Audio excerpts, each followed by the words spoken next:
चलिए एक ऐसी कहानी में उतरते हैं जहां डर आपकी परछाई बन जाता है। एक ऐसी कहानी जो बताती है कि कैसे एक मामूली सी दिखने वाली चीज भी दिल दहला देने वाले खौफ की वजह बन सकती है।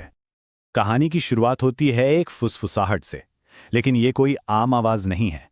ये वो आवाज है जो कानों में नहीं बल्कि सीधे जहन में गूंजती है, और यहीं से सारे डर का खेल शुरू होता है। कहानी के किरदार हैं विक्रांत और आरती। इनकी जिंदगी में सब कुछ नॉर्मल था, जब तक कि एक रात इन्होंने अपने कमरे की दीवार पर कुछ ऐसा नहीं देखा जो वहां होना ही नहीं चाहिए था। एक अधूरी, अजीब सी परछाई। सोचिए, ये कोई पूरा भूत या राक्षस नहीं है। ये बस एक अधूरा जिस्म है, एक परछाई जिसका सिर्फ ऊपरी हिस्सा है। और यही अधूरापन इसे और भी ज्यादा डरावना बना देता है, क्योंकि समझ ही नहीं आता कि आखिर ये चीज है क्या और चाहती क्या है। और यहीं पे कहानी में एक बहुत ही मजेदार ट्विस्ट आता है। पता चलता है कि ये कोई बदला लेने वाली आत्मा नहीं है। अरे नहीं, इसके पीछे तो एक आर्टिस्ट का अधूरा सपना है। एक पेंटर जो एक परफेक्ट शैडो बनाना चाहता था। उसे बदला नहीं, अपनी कला पूरी करनी है। तो अब खतरा तो सामने है, पर सवाल यह है कि इससे लड़ा कैसे जाए। चलिए देखते हैं कि विक्रांत और आरती इस डरावनी पहेली को सुलझाने के लिए इसके नियम कैसे समझते हैं। और यहीं पर उन्हें पहला क्लू मिलता है। जब वो बिजली की लाइट जलाते हैं तो परछाई और भी ताकतवर हो जाती है। ऐसा लगता है जैसे वो रोशनी को सोख रही हो। और अंधेरे में वो कमजोर तो होती है, पर पूरी तरह गायब नहीं होती। मतलब साफ है, ये रोशनी से डरती नहीं, बल्कि उसे किसी खास किस्म की रोशनी की तलाश है। तो पहेली अब धीरे धीरे सुलझ रही है। मामला सिर्फ लाइट जलाने या बुझाने का नहीं है। उन्हें एक खास चाबी ढूंढनी होगी। एक ऐसी चाबी जो या तो इस परछाई के राज का ताला खोल देगी या फिर किसी भयानक ताकत को हमेशा के लिए आजाद कर देगी। और उनकी ये तलाश उन्हें कमरे के कोने में रखे एक पुराने संदूक तक ले आती है। और शायद इसी संदूक में छिपा है वो दाव जो या तो उनकी जान बचा सकता है या उन्हें हमेशा के लिए उसी अंधेरे का हिस्सा बना सकता है। क्या उस पुरानी केरोसिन वाली लालटेन की पीली रोशनी ही वो चीज है जिसका उस परछाई को इंतजार है? अब यही सवाल, उम्मीद भी है और सबसे बड़ा खौफ भी। एक ऐसा जुआ जिसे खेलने के सिवा उनके पास और कोई रास्ता नहीं बचा है। और फिर वो एक प्लान बनाते हैं। पहला स्टेप, संदूक से वो पुरानी पीतल की लालटेन निकालना। दूसरा स्टेप, कांपते हुए हाथों से उसकी पीली लौ को जलाना।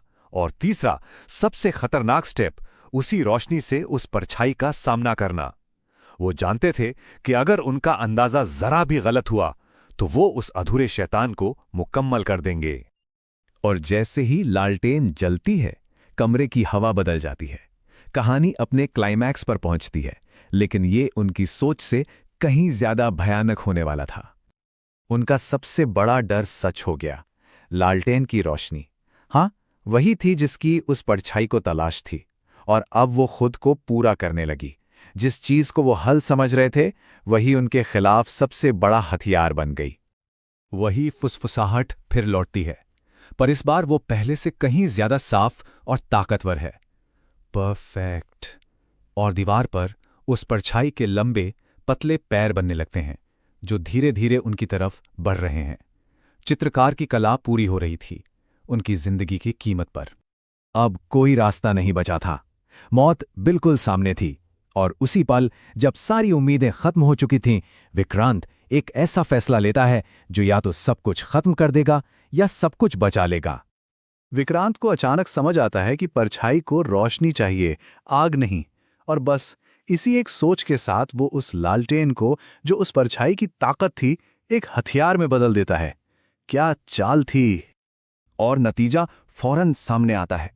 जैसे ही आग दीवार को छूती है, एक ऐसी चीख गूंजती है जो किसी इंसान की हो ही नहीं सकती। आग उस परछाई को निगल जाती है। वो चीख एक ऐसी आत्मा की थी जो अब शायद हमेशा के लिए अधूरी रह जाएगी। तो क्या आग के साथ कहानी खत्म हो गई? नहीं, बिल्कुल नहीं। असली डर तो अब शुरू होता है, कुछ अनसुलझे सवालों के साथ। और देखिए, दुनिया की नजरों में ये क्या था? पुलिस की फाइल में यह सिर्फ एक शॉर्ट सर्किट की वजह से हुआ हादसा था। लेकिन विक्रांत और आरती जानते थे कि यह कोई हादसा नहीं, ये एक जंग थी, जिंदा रहने की जंग। उन्होंने वो घर छोड़ दिया और फिर कभी पलटकर नहीं देखा। लेकिन वो एक सच अपने साथ ले गए। उन्होंने उस आत्मा को खत्म नहीं किया था, सिर्फ उसे भगाया था। और वो अब भी वहीं हैं, अंधेरे की किसी दरार में, अपने अगले मौके का इंतजार कर रही है। और यहीं पर यह कहानी हमें एक बहुत ही डरावने सवाल के साथ छोड़ जाती है। कमरा नंबर 302 में बुराई क्या सच में हार गई है, या वो बस अपनी अगली दस्तक की तैयारी कर रही है? शायद वो अभी इंतजार में है, अपनी अधूरी कला को पूरा करने के लिए।